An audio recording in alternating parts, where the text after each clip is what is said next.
Details of Naomi Judd's will, which was filed in Tennessee in May, have surfaced. The legendary country singer, who died by suicide April 30th at the age of 76, named her husband of 33 years, Larry Strickland, as executor of her estate in legal documents obtained by Fox News Digital.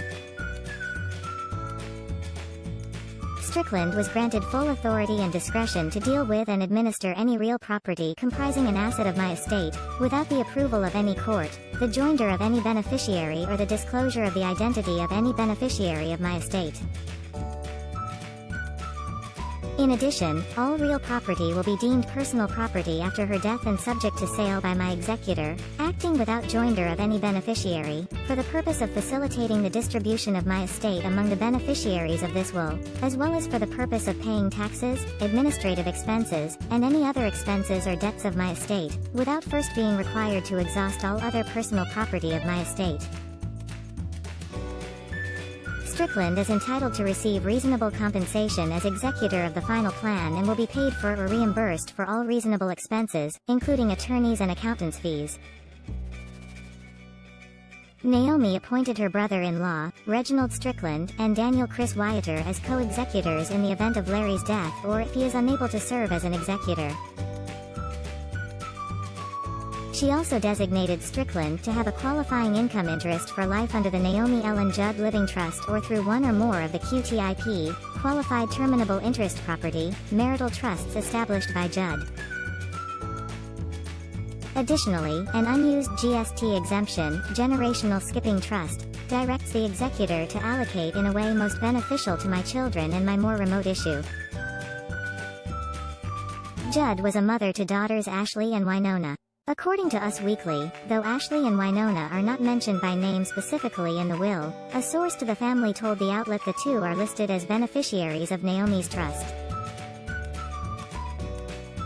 It is likely they will inherit money through that once it is administered, the insider said of the trust. The source shared that Strickland is also the administrator and head of the trust, so he really is in control of the whole estate. Judd's final will was signed, signified and declared being of sound mind and disposing memory in November 2017.